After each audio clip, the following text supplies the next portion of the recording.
Hi folks, how are all of you doing? As always, a pleasure connecting and speaking with you on interesting topics of on life and careers. And if that is something which interests you, probably you should consider subscribing to this channel. One important question which keeps asked to me very often is about the information which is provided in the CVs, and particularly it is in respect to two aspects. The first aspect is job titles. Can I probably tweak the job titles depending on what roles I'm applying for, because the role I'm doing now has got much bigger span of control, and to that extent the job title which is being offered by the present employer is a wrong nomenclature. So can I probably tweak that when I apply for jobs is one question which he asked. And the second question which of course all of us encounter particularly in mid-career is how do I probably handle putting up sabbaticals or writing about sabbaticals on a CV. These are the two important questions which I want to address in this podcast. I'm sure you'll find it very useful. First things first, can I probably rewrite or rename my title depending on the position I'm applying for? Absolutely yes. It doesn't amount to lying or falsehood. You should be very clear about it, because a lot of times the job titles are completely misleading depending on the kind of employer you're working for, depending on whether you're working for an Indian company or a multinational corporation, a number of factors like that. So you could be probably doing the role of a zonal manager, but in your organization you'll be called as a manager or junior manager or assistant manager. But actually, if you look at the roles and responsibilities, you'll be doing everything which probably a senior manager or even assistant general manager does in a very different organization. What matters is the scale and size of the organization. What matters is the span of control, your roles and responsibilities, how many people you handle in your role. Those are the kind of things which matter really. And to that extent, the job title which you hold could be completely misleading. And yes, if you need to apply for a job which is probably having a title of a general manager or a senior general manager, I'm just illustrating, the title could be anything. Obviously, you need to probably showcase your abilities and showcase your competencies almost on par with or at least one level below what that job calls for. So in that sense, yes, completely acceptable. I don't see it as anything wrong, particularly in today's age and time when you have a lot of AI tools being used to screen profiles. Obviously, when you're applying for a very senior position like a general manager, and you in your present title, if your present title in the current employment is a manager, you just keep it as it is and send in your application. Believe me, even before any human interference, these AI tools are trained to reject these kind of profiles, because somehow the artificial intelligence tools feel that the person is probably much below in terms of the level of management for the role which is applying for. So that is a huge risk which you run today if you really probably don't correctly illustrate what your span of control or job title is today. So to that extent, I'm not sure if I've been articulate enough in terms of highlighting what the problem is there when you probably just go with your current job title, because the current job title is a title for your current employer. They have a set of rules and regulations. They have a set of layers in the organizations, and L8, if L8 is the topmost layer and L1 is the bottommost layer, if you're at L2, for L2, anybody at L2, irrespective of their skills, competencies, education background, pedigree, is probably designated an assistant manager, whereas the same person in a different corporation might be doing the role of a senior manager.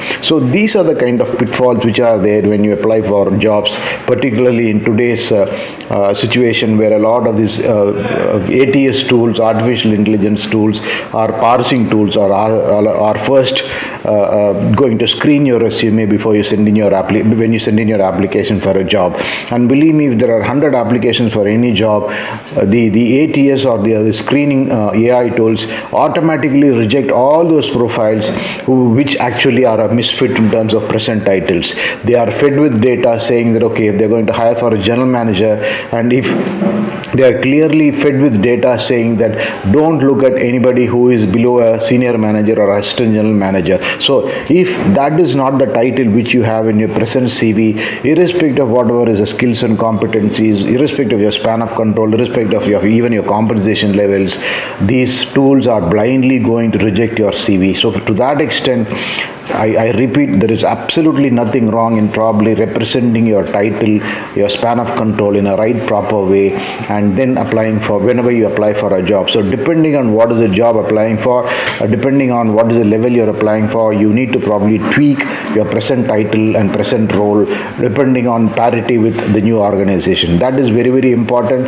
And for those who say that no, this is misrepresentation, I would say no, this is not misrepresentation. Nobody is going to hire you just by seeing this. On seeing this, somebody is going to shortlist you, and after shortlisting there are going to be a number of rounds of discussion. HR is going to talk to you, and then the hiring manager is going to interview you, and only then the offer stage comes. And by that time, by these multiple rounds, very, very clearly these human interfaces or these human interactions will prove to the prospective employer that yes, you are in a much, much higher level than what your current official title represents. So in that extent, what you written on your CV represents your present roles and responsibilities in a very right way compared to probably the title which is given by your present organization, which is a complete misnomer. This is a catch in it, and to this effect, particularly for people who are aspiring for management level roles or probably any role above a middle management, it is very, very important to understand the present role and responsibilities. It is very important to go through the job description. It is very, very important to understand what is the span of control the prospective employer is asking for, and also important to highlight your own skills and competencies, your present span of control in a very, very appropriate manner, rather than blindly following or blindly stating your present title and just leaving things to chance. So this is a message which I wanted to communicate very, very clearly. I wanted to share this information with anybody who is a job seeker in 2025 and beyond. Unless otherwise you are going to represent your job title in a right way in terms of parity with the prospective employer and prospective employer brand, the chances that you will miss out on very, very good opportunities are very, very high. So please bear it in mind. Again, I keep talking about customizing CVs, a resume. I also have spoken about the difference between resume and curriculum vitae. By default, a resume is customized, meaning every single job which you apply for has a resume which is very, very unique. It is a unique document which is written for the sake of this particular role. So when you customize and write the resume, obviously you need to customize the roles and responsibilities. You need to probably customize the title which will reflect your present span of control in the truest sense.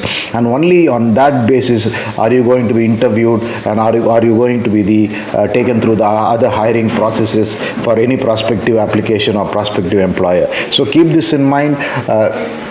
By no stretch of imagination does it amount to falsification of information. By no stretch of information are you lying, if that is a word you want to use. Very, very clearly, you are taking earnest efforts to represent your present roles and responsibilities and present span of control in a more appropriate way by tweaking the job title in both the job application and the supporting document, which is a resume. So please bear this in mind. I've come across this dilemma by many youngsters and even people who are in mid-career situation. They probably blindly put in their job titles which are given by their present employers, and by virtue of having a very, very unique job title or probably a junior sounding job title, they miss on a whole lot of opportunities. So it is this is the most important part of it, and this is in fact the operative part of this particular podcast. The second part, of course, we've spoken about it earlier also in terms of how you should handle sabbatical. But when you write about a sabbatical in your CV, obviously I would say if the sabbatical is taken for reasons which you were compelled to quit your earlier assignment, then obviously you have to write that you probably were doing something on your own as an entrepreneur, and in that role you probably you can give you a title you want. You can call yourself a CEO of a small firm. You can call yourself a founder of a small tech firm. You can call yourselves the chief architect of a small marketing firm. So try and fill in the gaps in the CV with information which is professionally very, very relevant, rather than saying between this time and this time I was in a sabbatical and I was just doing nothing. That is what is going to put off prospective employers. The moment prospective employers, or particularly HR people in prospective employers, see that you haven't done anything for 2 years, even though you might have done a lot of things, very, very clearly that is a major put off for both the human interfaces who are going to hire you, as well as these artificial intelligence tools which are in the process of screening. A lot of times these AI tools also reject CVs where the word sabbatical occurs, because they are fed that kind of data, they are fed that kind of information by the prospective employers, saying that no, we don't want anybody with a sabbatical. So if you're just going to blindly say, okay, I was in a sabbatical on a CV, believe me, even the chances that you get an interview itself are very, very remote. So replace that by probably creating your own firm and creating your own roles and responsibilities. And in any case, see, obviously when you go for a discussion or interview, you can probably tell them, see, look, I was on a lot of personal commitments, but despite that I was probably also trying to keep myself professionally occupied by doing this and this. So that should be your mindset, and that should be the frame of mind in which you probably talk about sabbaticals to prospective employers. I'm sure this podcast is very, very insightful and answers very, very two important points which you want to know. And I think the first point which I mentioned is extremely important. If you keep writing your present job titles without any reflection or thought, or without any application of mind on what's the kind of roles and responsibilities you're applying for, believe me, the probability that you will be hired for an appropriate role in the prospective employer brand is going to be lesser and lesser. So take this as a very, very important piece of advice, and also see how well you can handle the sabbatical issue by appropriately creating your own job titles, roles and organization, which in any case you are not going to misrepresent there. Also, you obviously are going to talk about your own capabilities and competencies. And a lot of time, many of us, besides handling our personal compelling problems, also do keep ourselves professionally occupied in one way or other. So in that sense, neither of this is misrepresentation of fact, neither of this will amount to any kind of lying, and in a sense this is only all about marketing your candidature better to a prospective employer brand or a prospective organization. If an employer brand can market their jobs so much so that they speak 100 things of which only 50 are there and 50 are not there, there is nothing wrong in you creating your own powerful brand by putting across this information,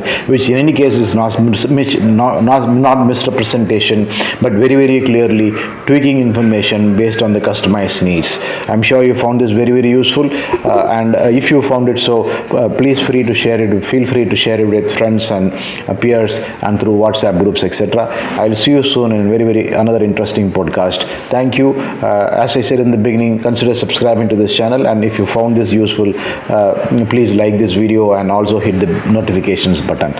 Thank you.